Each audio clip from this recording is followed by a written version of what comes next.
Okay, this is probably one of the most terrifying moments of my life, but here goes. My name is Trinette Hackett.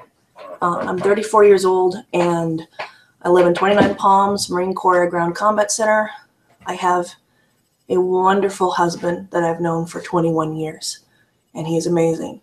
I have a beautiful 13-year-old daughter with autism. I have a 10-year-old stepdaughter all the way in Georgia, and I have a 20-year-old, actually 21-year-old now, 21-year-old unofficially adopted daughter in Oklahoma. And they're wonderful. And my family and friends are wonderful. And to most people who know me, who've worked with me, who've hung out with me, usually I am the funniest person around, always cracking jokes, always being manic and making everyone laugh. And I want to say that that person exists only because nearly every day she has to beat down this other part that feels like I need to warn you away from me. Like I feel that if I come near you, I will corrupt you and your family because of something that happened to me over 20 years ago, almost 30 years ago. And my father is a pedophile. Not was, is. You don't stop being that. You don't stop doing that. Even if you don't have anyone to torture, that never stops. And I spent 20 years trying to save him, trying to protect him, not pressing charges, not letting everyone around me know for the longest time what he did, because I thought that then that would also point the finger at me, like I was an accomplice. And it took me until June of this year to realize just because I can't save him doesn't mean that I'm not worth saving myself. And this is very scary. I've already thrown up once and downed half a bottle of Pepto-Bismol and chugged half a pot of coffee. And to some of the people that are wondering, why am I doing this? Why am I doing it online? Or why now? Why am I doing this? Because I know I'm not the only person out there that is in the middle of all this. I can't be. This is too much of a widespread, worldwide situation that happens with children, men and women, doesn't matter. It happens. And I want them to know that they're not crazy. That whatever part of a life that they have, that a part of them is telling them they don't deserve it. That they don't deserve friends. And they don't deserve someone to love them. They don't deserve their children. That part of you that tells you that every day is wrong. And I'm angry. I'm very angry. I'm angry that every time I read a book about somebody who's gone through it and they've passed through and they're on the other side right now, I'm jealous. I'm jealous and I feel like I'm not progressing fast enough. I feel like I need to hurry up and get over it. And I don't want to tell people because it makes them uncomfortable. Like if someone tells you that their cat got run over or their husband left them or they lost their job, you tell them, oh, tell me all about it. Sit down, let me give you a hug. If someone says, hey, I was molested or my father raped me, that's a great conversation ender right there. They're like, oh, do I hold this person? Do I talk to you? You don't want to say, tell me all about it, because then you sound like a freak and a pervert. So you're just like, I don't know what to do right now, And this was a way of talking to people without making them feel uncomfortable for listening or for watching, because it's almost like a car wreck. You feel like a total jerk for looking and for wanting to know and wondering if that makes you weird for wanting to know. But then why I'm doing it now? I didn't realize for 20 years that I had the option. I thought I was crazy, and I thought that I was never going to be good, that I would never anything I had good, I had to hide it or get rid of it before someone caught me with it. I have pushed away friends. I tried to push away my now husband for almost a decade. I was terrified that I had a child. Because it's like, am I just offering her up on a silver platter? I can't always protect her. I can't always be there for her. Why now? Because I can. Because I can, and everyone who said that you can do this and you're good, I am trying to believe them now. I'm trying to believe that this is not me. This is something I carried for a long time because he wouldn't. And this is the middle of the road for me right here. And maybe if someone else sees this, they'll realize that I don't know if it's going to take me a week, a month, a year, 10 years, I don't know, but I'm getting there. I'm getting there, and it's worth it. And either it happened to you or you know someone it happened to. And it's time to start talking about it. It's time to stop ignoring that it's there. Because as long as people are uncomfortable and avoiding it like it's some kind of plague, there are people around you who will be afraid to ever admit it happened because they think that that means that they're going to turn around and look at you and judge you. Judge you like you're as bad as the person that did that. And I have my uncle here, Roland Takaoka, because number one, I don't know Google Hangouts that well, and number two, he's kind of like my technical advisor and my cheerleader here. Hi, Roland. Hi, Jeanette. I have to applaud you for all this, and I know that it's very, very tough. It really does understate what's happening. So, oh, by the way, we got a really severe echo going on, and which we're probably recording. So, turn your speakers as low as you can. And is that better? Yeah. So, okay. And I'll try to keep my speed to a minimum so we don't have any echo. But the only thing I wanted to do is thank the people who are showing up and watching this in replay and so forth. From my constituents, I appreciate that. If you feel like I'm spamming you, I am. The subject, I don't spam anybody, but the subject needs to be heard. The subject needs to be discussed and recognized and acknowledged because it's so prevalent and it's not going away. But what Trinit's doing is giving the subject matter and the experience for those who are like in kind, who have experienced something similar and are suffering through the processing. She's giving you a voice. She's showing you a way. And you can do the same. So that's why I support her. It's more it's more important than the Smarties.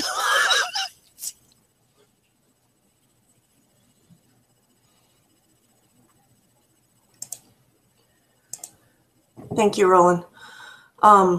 Sorry. No, you're good. I've got this thing called a laughing spasm, which occurs whenever I'm laughing or crying. It's okay. So,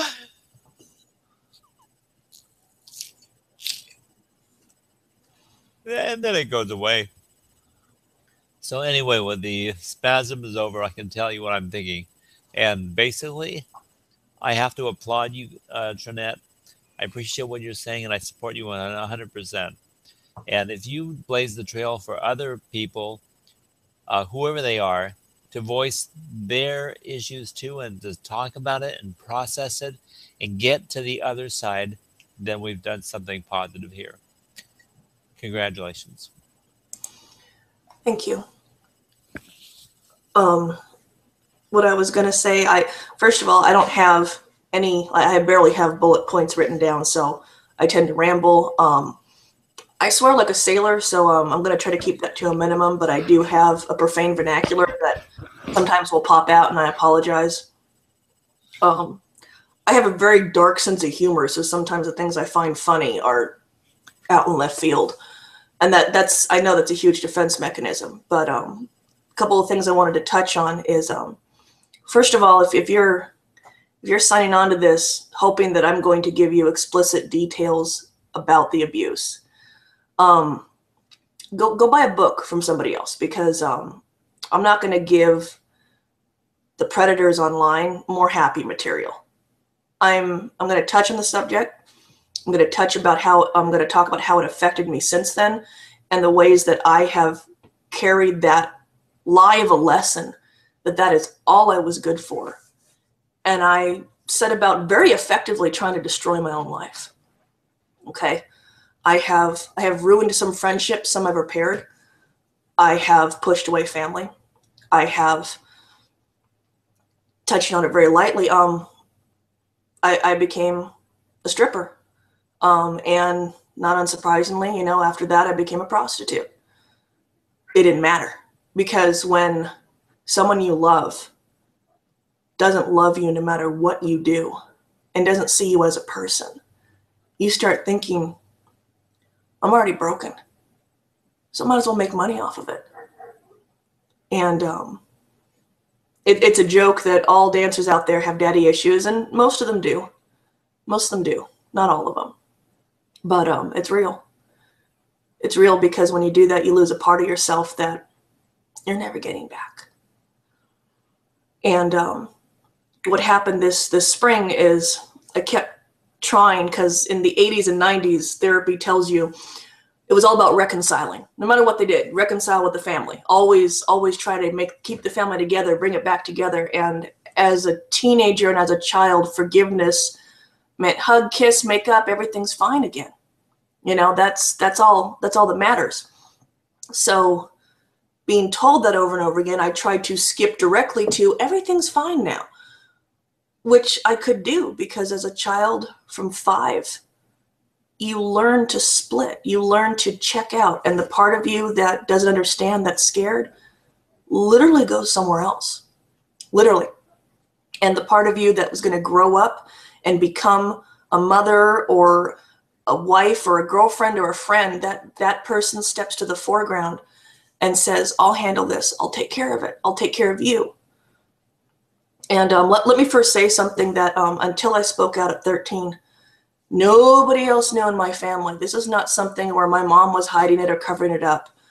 Nobody else knew, because from the time it started happening, I thought I was being punished. It was scary. It was uncomfortable. It was painful. And most of the time he didn't talk to me during it. And afterwards he'd either leave or he'd be angry. So I figured I was being punished. And if you're from my generation or older, you don't cover your butt when you're getting spanked. You take it. And the thing is that if you fight it, it's worse. And I couldn't conceive of what the heck could worse be. And when my mom would come home, and I didn't realize they were going through a divorce at the time, or on the cusp of a divorce, they would go back and talk, and they'd never talk to me afterwards. And I figured whatever I did was so bad that they didn't even want to talk to me. I figured, my dad talks to mom about everything, and I figured he'd tell her about this. I had no idea that nobody knew. And as I got older and I started getting crazier and crazier, not bathing myself, not wanting to brush my hair, wearing the nastiest combination of clothing possible, and starting to play, rougher games with the guys, because I didn't want to do the tea party crap. I didn't want to play dress up. I didn't want to pretend like I was going shopping. I just tried to be as unappealing as possible, and they just figured I was going through some kind of phase, which makes sense. And it wasn't until my mom was dragging me to church. I didn't want to go. I felt like I had no business in church. I felt like I was going to make it gross and unclean somehow. Like you can only go if you're a good person, and I did not feel good. And she was talking to another person on that Saturday after we cleaned, and I barely helped.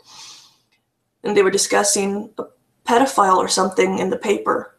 And she was talking about how disgusting these people were, and how they should be locked up and the key thrown away. And it sank in that I realized she didn't know. And it took me like 10 or 15 minutes, and on the way home, it's like, if she doesn't know, and she says it's wrong, then I can tell somebody.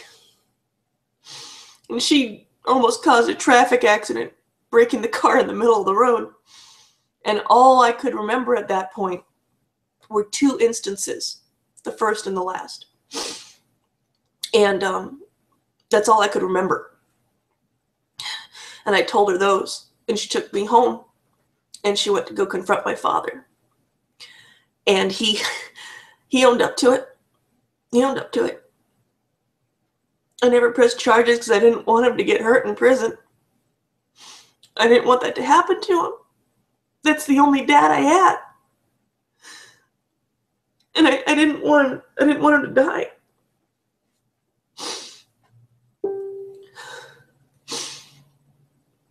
Something pinged on my screen. I don't know what it is. Not to worry about it. Okay. And that was a rocky road, and from that point at 13, people started hearing about it. And then what happened just this June, my stepmom, my dad had remarried, and she was leaving him. She had had enough. She had enough of all the crap he was putting her through. And so he started calling me all the time. All the time. Like I was some fallback ex. I'm talking about how much he missed her. Just like when my mom left him and he asked me for help to get my mom back. He didn't care what he did to me. He wanted me to help him put his life back together. And he kept calling me and texting me, and I kept trying to help him. I didn't know what else to do. And then I got up one morning and I realized I can't do it anymore. I feel like I'm having a heart attack. I was going through bottles of Pepto-Bismol every other day. I couldn't take it. And so I couldn't, even my husband was over on deployment, and I couldn't tell him at the time. I couldn't tell him because he would have felt so helpless. 5 o'clock in the morning, I call my mom. I'm like 33 years old, and I call my mom. And I said, I need to make it stop. I need to make it stop. So I tapped out a text to him, and I said, I'm not going to wait around anymore for you to realize that this relationship is sick. That talking to me about the times you have sex with your soon-to-be ex-wife, I don't need to hear details about that. That's private, and that's not for your child. I don't care that I'm a grown woman. You don't tell me that. You don't tell me how often you watch porn and why you need it and what it makes you feel like.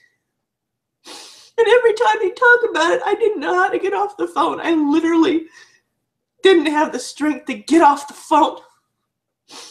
I tried to tell him at one point, I don't think I'm the person you're supposed to be talking to about this. And he's like, well, why? And I'm like, this is really inappropriate.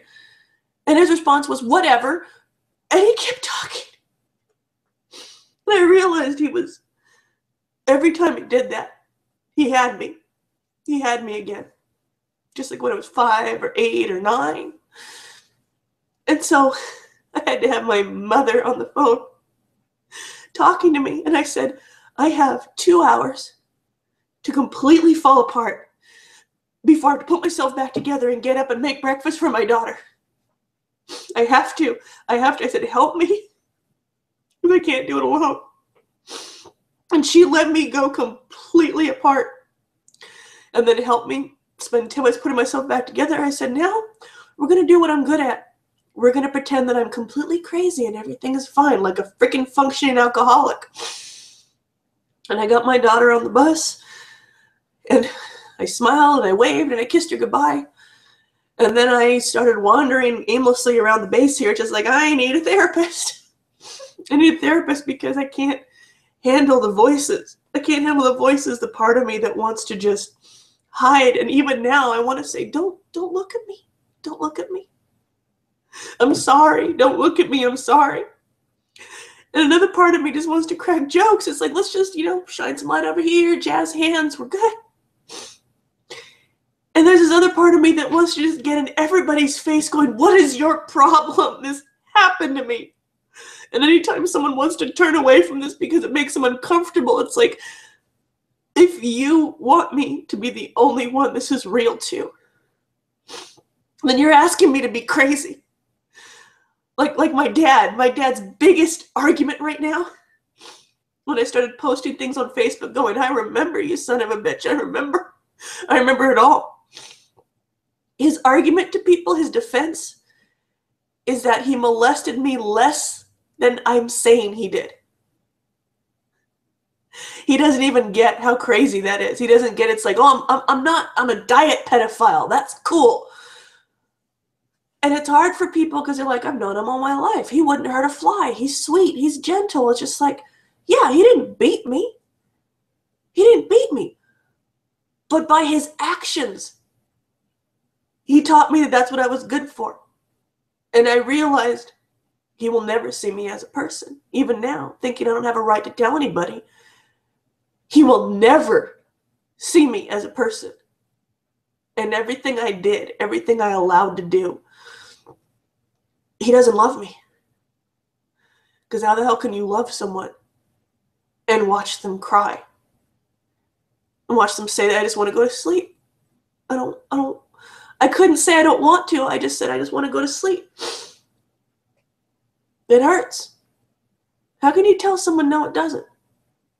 You don't get that right. You don't get to tell me it doesn't hurt. You don't get to tell me that this is the way it has to be. You bastard.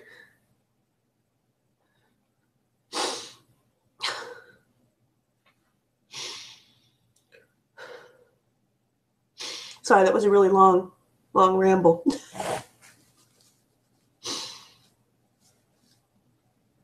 I'm going to give you a brief break for the moment and tell everybody that another side of your voice is going to be expressing the experience that you have with your daughter, who is a 13-year-old, right? And so we'll be pursuing that at another time. But she's also going to be a guest on the Lights Camera HOA show with Melanie Hall on this Monday at 1:30 Pacific time. I think that's Pacific time, 1:30. And she gets to talk about the issues regarding her daughter and having an autistic child, and the relationships and the experiences that she has with her daughter in public and with people around, and what their reaction is and how she handles the interaction, because it's really amazing, actually. But there's a whole education there too. So while we unfortunately can proclaim that Trinette is the authority of the subject that we're talking about today, she is also the master authority of having a child who is autistic and how to deal with it, and the issues, the traumas involved, the dealings, and the things that she deals with, and how she overcame and conquered a lot of those problems. And so that's a wealth of knowledge too, and that starts on Monday.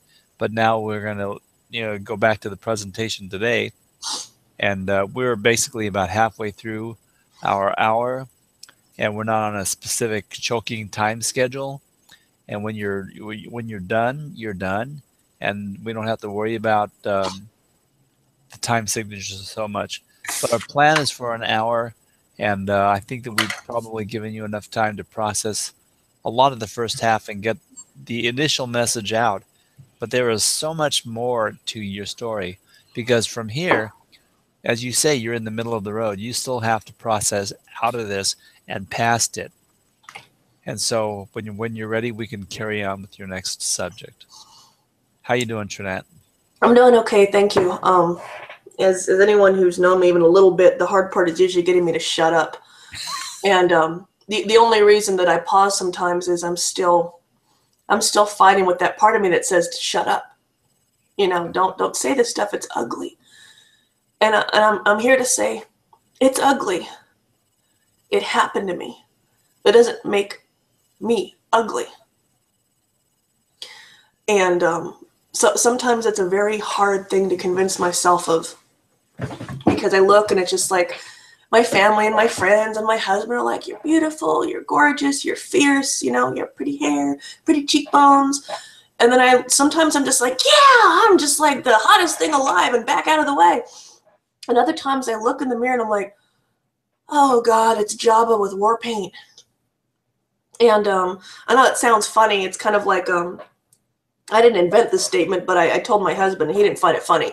I was standing there after a shower, and I was like, if you stick a feather duster in my butt, I look like Foghorn Leghorn. And I thought it was hilarious.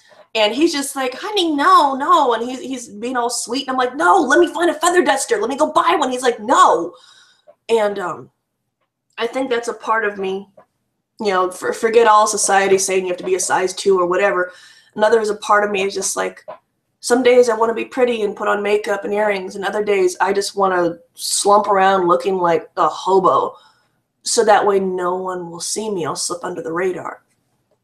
And I don't know where I was going with that. I just remember it clicked into my head, and I thought it was funny.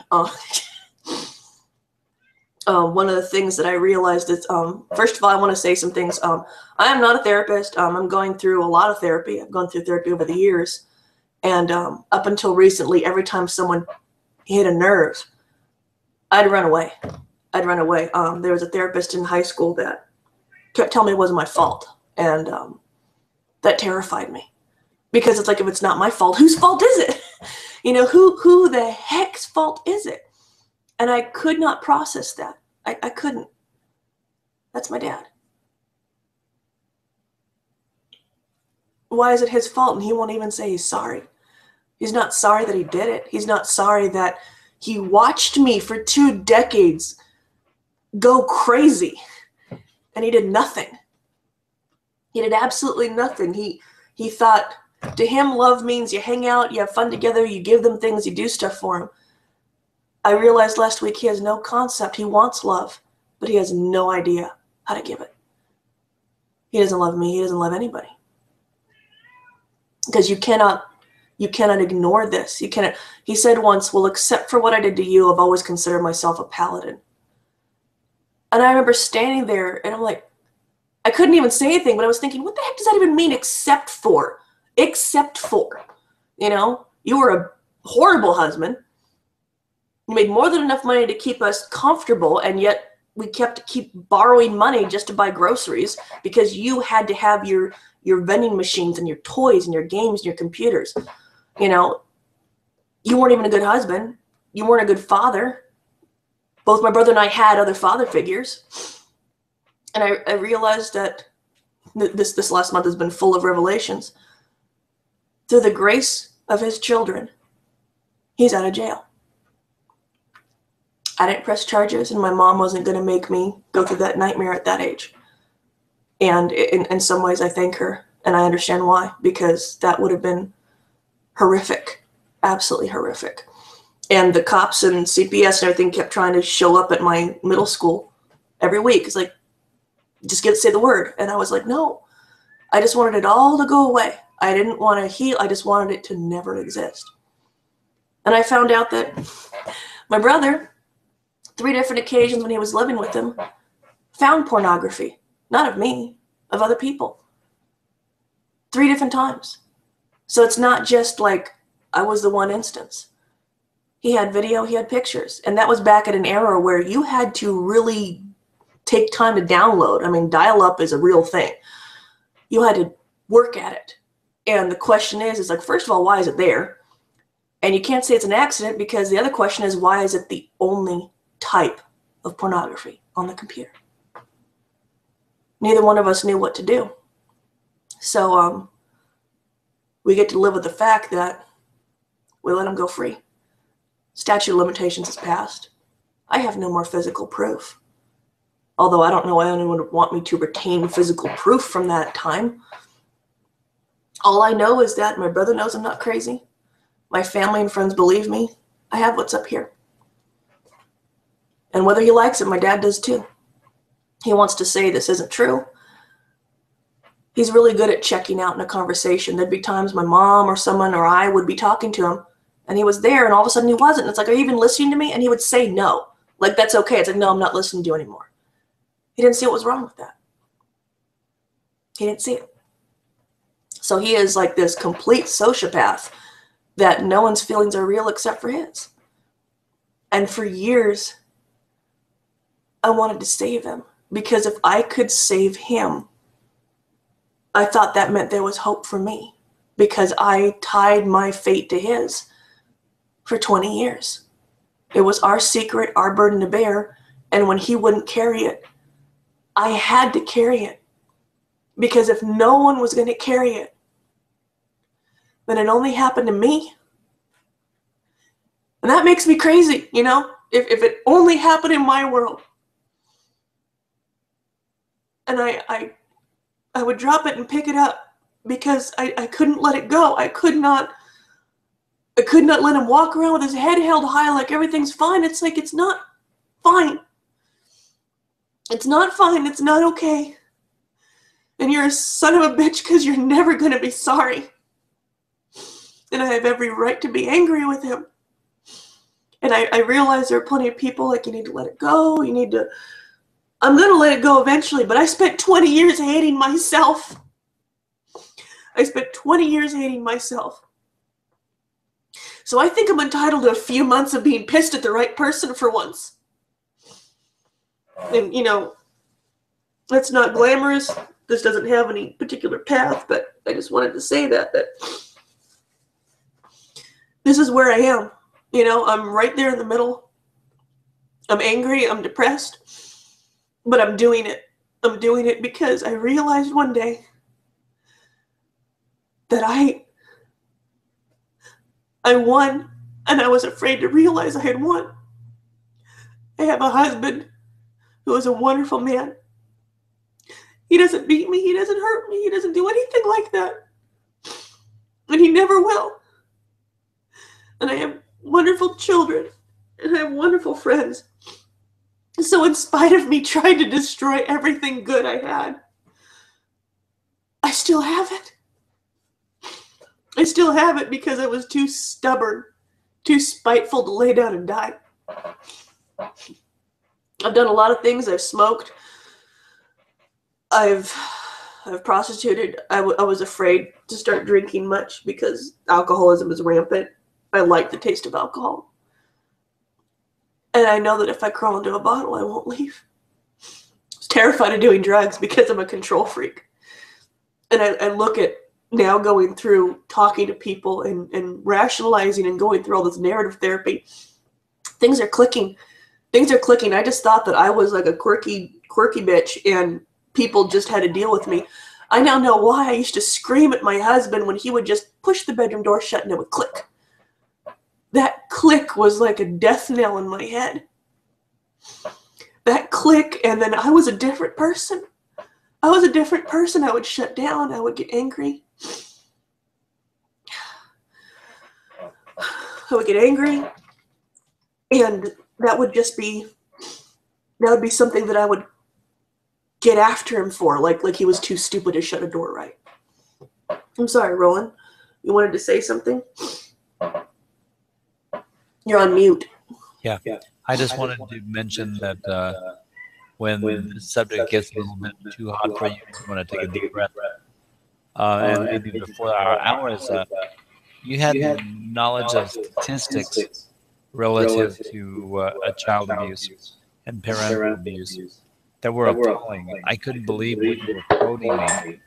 And so if you could shed some light on that, I think that would be a real eye-opener. I can't exactly quote where I found all of them, so please forgive me. So if anyone says, no, that's not true, it's this, it probably is. I'm giving an approximation. But talking to therapists, they're starting to see not necessarily a trend, because I don't know if it was there before and just no one was talking about it, or if it's just on the rise. They don't know. They're starting to see more than 25% of people under the age of 18 coming forward physical abuse, sexual abuse, emotional abuse. And that's just what's being reported. Okay, that's just 33% of people that are reporting it. So what does that tell you about people that don't say anything? What I was talking about in the UK, that was just rape for women. Just for women, not for men. 85,000 women a year reported, which means that the percentage of people it actually happened to is higher. And the conviction rate is still 6.5%. Because by the time someone finally realizes, I can say something, I can make it stop, I can make them answer for this. Physical evidence is gone. You know, Kaiser told me when I was 16 I had my first pap smear. There's a lot of scarring here. You may never be able to carry to term. And it's just like, he took that too. You know?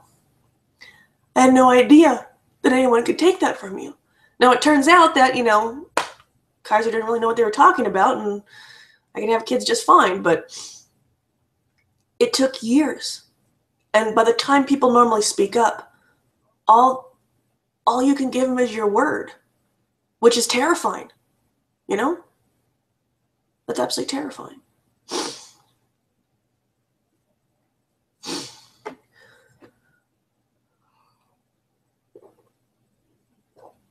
Well, the one thing that I can assure you of, Trinette, is that you are not alone. There are people who can't carry as much as they would like to carry to take the burden off your shoulders. That is absolutely impossible to do. But when you're speaking, you can take some solace in the fact that you're giving other people the knowledge that they're not alone either, and that there's a suffering that more and more people are recognizing and showing compassion for. And this awareness thing is not going to grow easily, because even as it grows, it's still going to be like an impossible subject to address. Even after we're comfortable addressing it, it's not going to be comfortable. No. And so the path that you're on right now in the process is going to be a beneficial aspect of your processing and your therapy, your self-therapy, to actually get the job done and get on top of the whole thing and get past it. So, you know, I encourage you to keep on. I think that is a monumental step today, although obviously people watching and listening can relate to how difficult it is.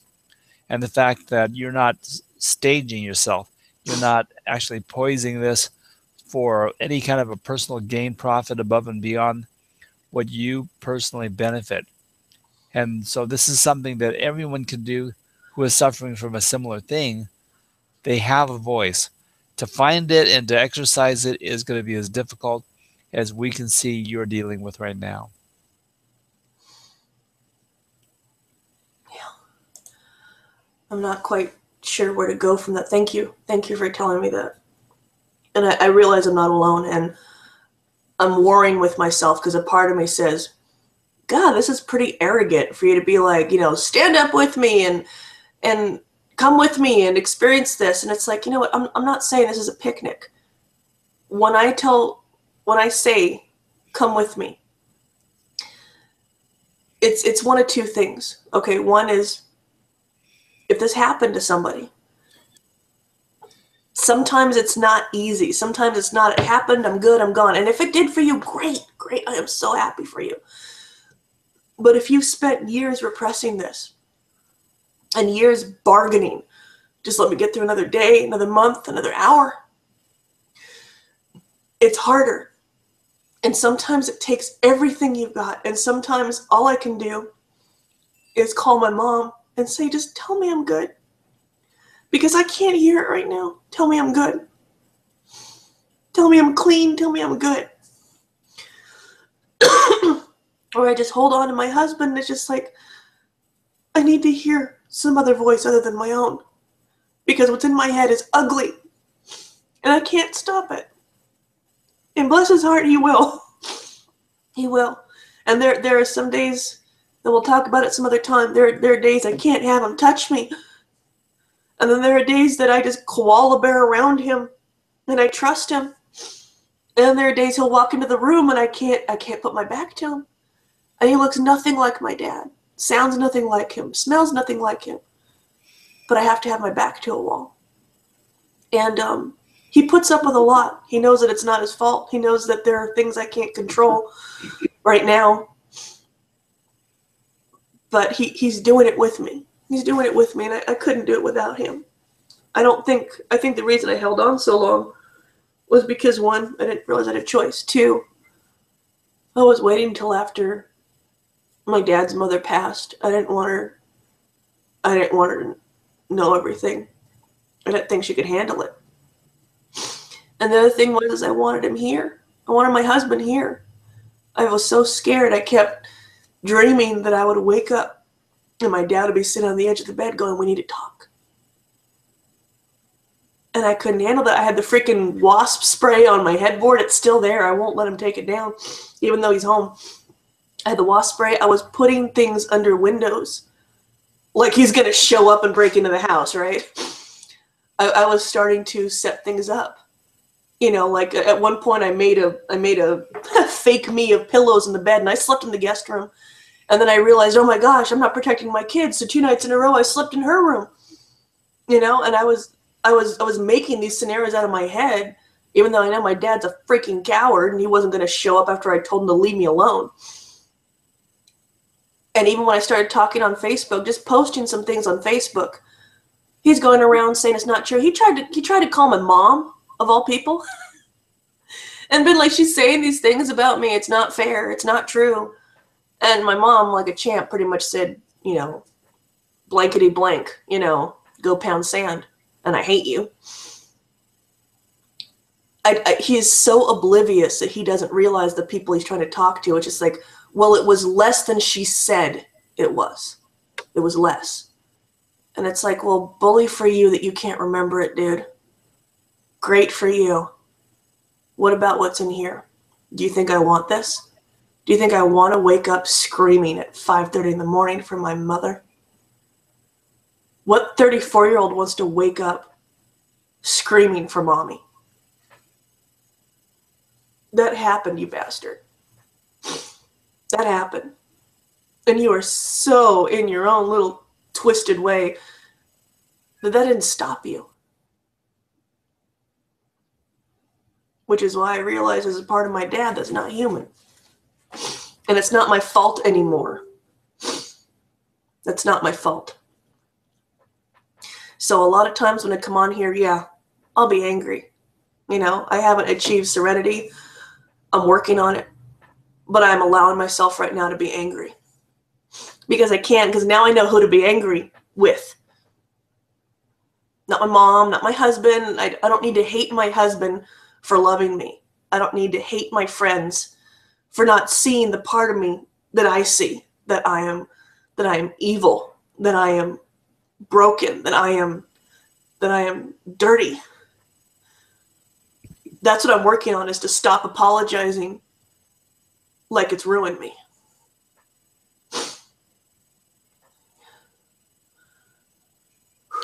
You know, you bring up a really interesting point, Jeanette, that when we watch people misbehave as adults or as youngsters, either way, we don't know why they're doing it. And we're going to misinterpret their intentions all the time. When I look back at the time that you're describing, the turn of your teens, and when you were 13, I can remember getting together with you and thinking, I got to spend some time with my niece, and I have to guide her as straightly as I can and show her a little bit of love and attention. But I never thought ill of you from the standpoint of what was going on. I just figured life is tough. Mom and dad are going through a divorce. There are issues, but I didn't blame you. I didn't think that was wrong. I know that some members of our family had that impulse, and they were more judgmental and stuff. But luckily, we were able to keep a close enough relationship where you can talk to me today. Yeah. So I'm glad of that. But a lot of people don't have your support group. They don't have a loving husband and daughter. And then, your mom understands now, and there's your grandmother. And they're very, very supportive. They're loving people, very supportive. And, we are all behind you. And so as far as carrying the load, well, it's yours to carry for the most part. But the process that you're going through right now is also the process of being able to say, well, I can finally put it down. I don't have to carry it quite the way I did before. And I think it'll be interesting to see whether on the other side of the doorway of this hangout, whether the weight is a little bit less. I don't expect it to dissipate completely, but if it's a little bit less, then we're on the right track. And if it's not a little bit less, we'll keep working at it. And that's, thank you for reminding me. That's one thing I wanted to say to anyone who, if you ever watch this and something's clicking in your head and you're bringing up memories, okay? Memories either come to you because you're forcing it because of therapy, or because the position of your body, or a sound, or a smell, or a time of day. It's kind of creepy because, from what I understand, it's almost like a drug trip because it's all of a sudden, without consciously realizing it, you're there again. And the best way I can describe it is kind of like, as a kid, you ever walk through a dark room or a hallway or a window, and you think there might be something there, or it just looks really creepy, and it's like, do I shut the door? Do I look? If I look, will that make it real? That's pretty creepy. So I think all of us at one time or another as a kid have run like mad across a dark room to like slam against the wall and start, reaching for the light or the door or whatever. I know I used to do that a lot. And I'm telling you right now, okay, it is the most terrifying thing you can do to look directly at that memory. It is. It's hell. There's no other way to put it. It is flat out hell. On the bright side, I've got news for you. If you can look at it, and you think you're going to have a heart attack, you think you're going to have a panic attack, you think that you want to run out of the room literally, and you can't stand the feel of your own skin on your body. Good news is, it's real, and you're not crazy. And if you're not crazy, that's one step. That's one step, is realizing you're not crazy. And that gives you permission to have these feelings. Because I know a lot of survivors feel really guilty for being really angry and manic, and it's almost like a desperate range of emotion, just reaching out for something. And that's okay. You're allowed to be angry. You're allowed to be sad. You're allowed to say why. You're not going to get a good answer why. What's this? If I can interject, Nathan Siegel has made a couple of good comments, and so I'm going to show them both. And his first one here says, child abuse in whatever form is a tough one. One of the most difficult parts is realizing finally that you're okay, and people who have made it seem like you are crazy or damaged are in fact the crazy and damaged ones. Yep. He has another statement. Thank you, Nathan. He has another one that's very pertinent.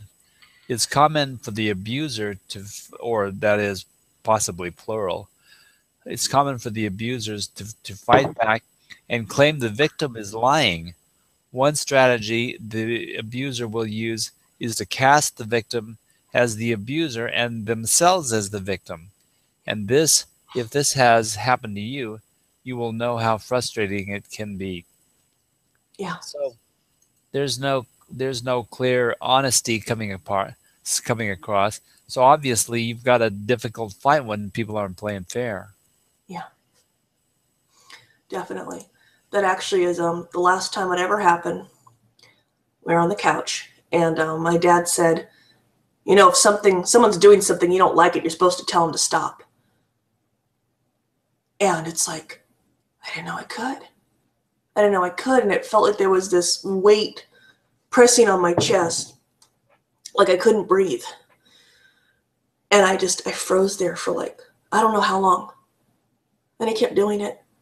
And I remember breathing, and it's like, okay, you can say this, say it, make it stop. And all I could do was breathe out the word stop. I think I pretty much whispered it.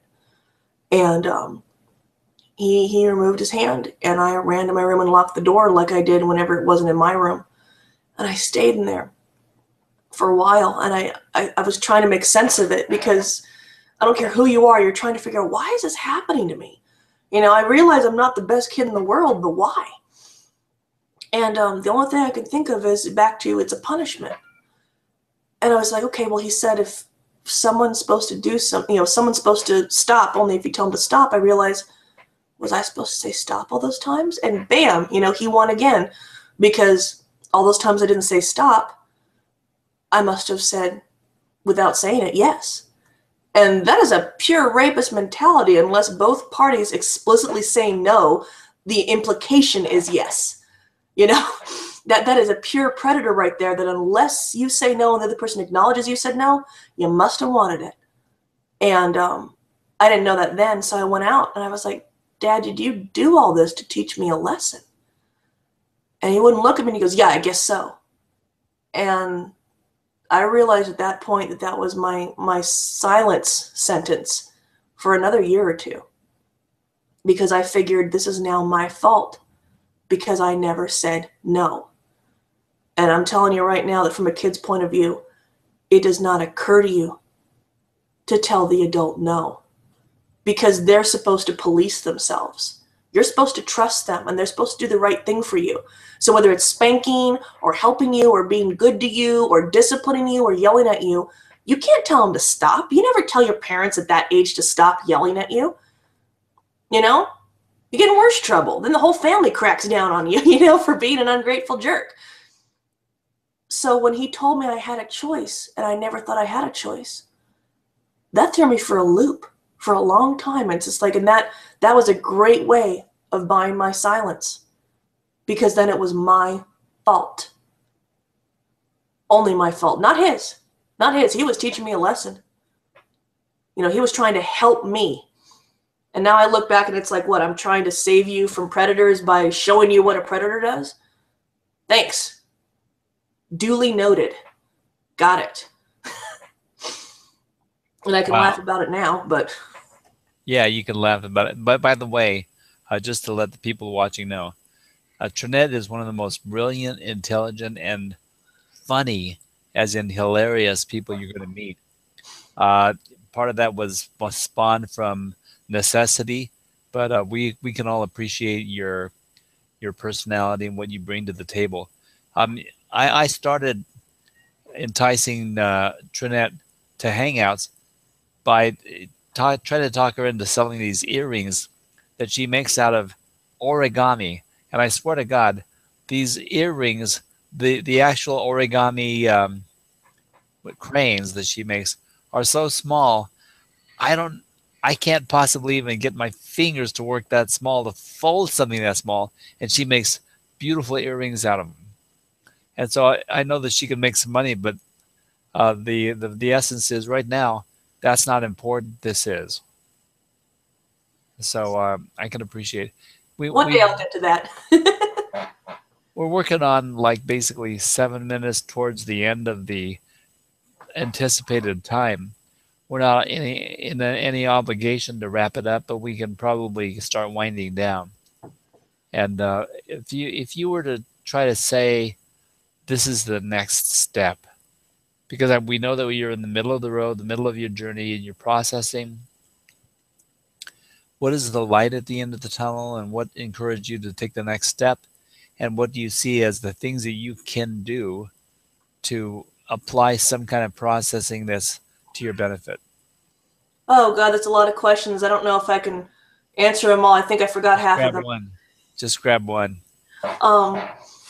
What made me realize this, honestly, was in spite of me being a complete butthead sometimes, my friends and family did not stop in their love and approval of me. Even when I was being a complete psychotic wonder, they didn't stop loving me. They may not have gotten it, but they were there.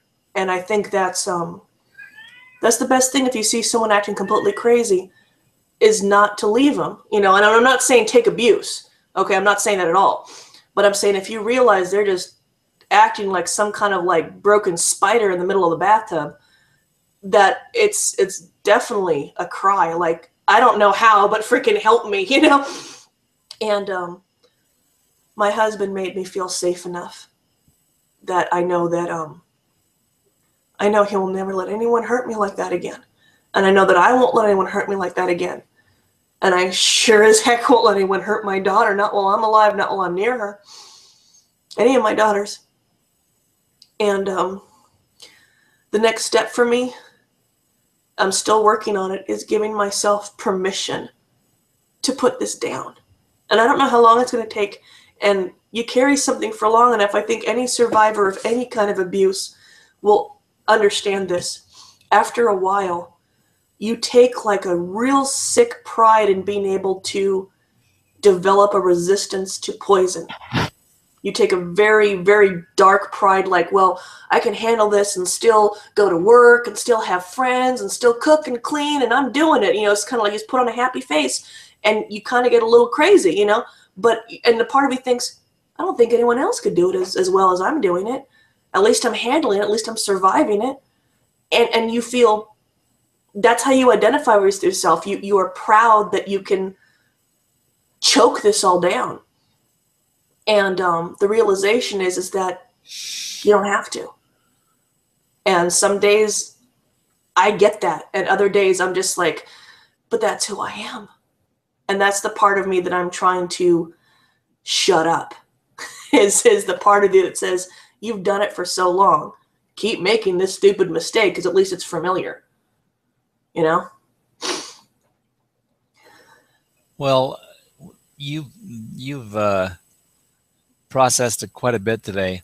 I mean, if people were to watch this and identify with the things that you've been saying, I think they're going to realize that this is probably something that's happened to them or people they know or something from some aspect or some perspective.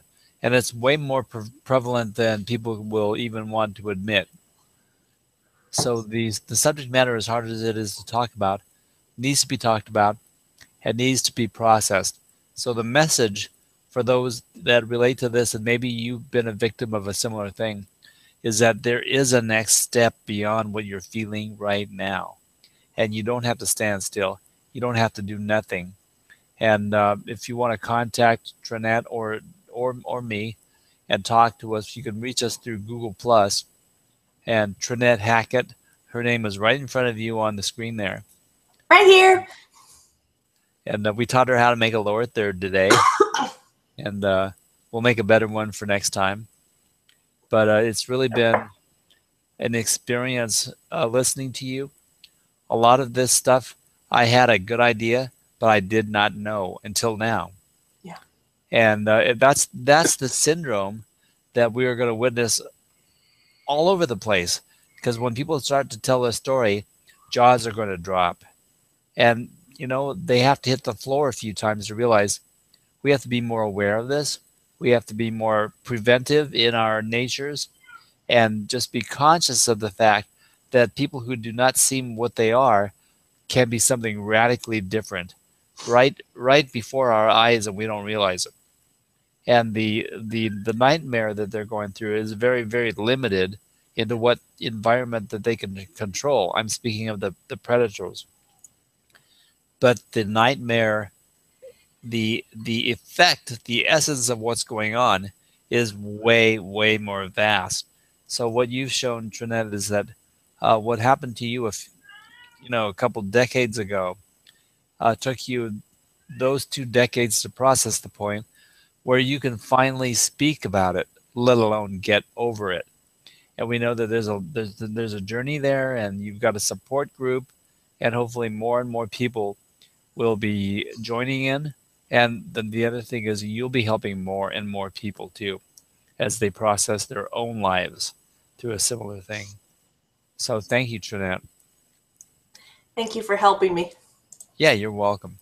Now we're right at the end of the hour. Do you want to have a short message about what we might do next week, or what your expectations are?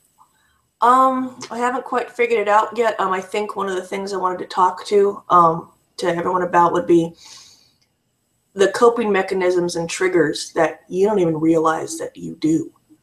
And either people just accept it as your quirk, or they're like, yeah, I get it, I have quirks too, or they just think you're crazy, or maybe you think you're crazy, and people put up with it and they wonder about it, but they don't really talk about it. And going through a lot of therapy, which has helped me get to this point today, I started making connections. And sometimes it's very scary to make the connection, but once you make that one, once you look at it, you're like, oh, and then you can start dealing with it. like the doorknob click. I'm able to listen to it. I don't like it, but I'm able to not chew my husband out for being such a, dumb son of a gun that he can't like turn the doorknob. I used to be terrified of moths because that little fluttery, because they're clumsy little things. They just kind of hit your face, and they're soft and fluffy. That little flutter touch. I used to tell my husband, I said, "Don't ET touch me," like little fingers, like ouch. And that hesitant, unsure hand reaching out was like acid to me. So for a long time, he had to grip me, and hug me tight. He couldn't just touch my shoulders or whatever. I'd smack him. I'd yell at him. I'd literally back away from him. So those kind of triggers and the coping mechanisms and the rules you put around your life, like as long as I do this, I'm safe. As long as this person does this, I'm safe. Those are the things that I'm working on handling and seeing what I can get rid of. Okay. That's probably what I'd talk about next time. All right. Well, that's great. Thank you for the information that you delivered today. Now, this is your hangout, so you can wrap it up absolutely any way you would like. Okay. I don't know. I've never ended one of these like for real before, but thank you. Thank you. If you're offended, good. Good. I'm glad that you're offended. You should be offended that this is out there. And honestly, whether you watch or not, I'm going to get better. And if you want to follow me on that, just to see what this is like, because like I said before, either it's happened to you or someone it's happened to. My husband has to watch it every day.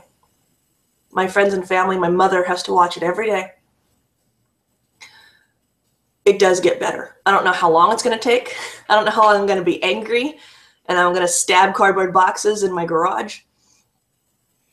I don't know how many times I'm going to break down again. But this is better because telling you, telling my uncle, telling everybody, it's no longer a secret. It's no longer a secret, and he's not going to be able to hide from this. And that feels so good to know that I don't have to hide anymore, because no matter what happened, I'm not bad. I don't always believe I'm good, but now I know I'm not bad. So I think that's it. Thank you. Well, thank and you, I'll Jeanette. see everyone next week. And you can end it anytime.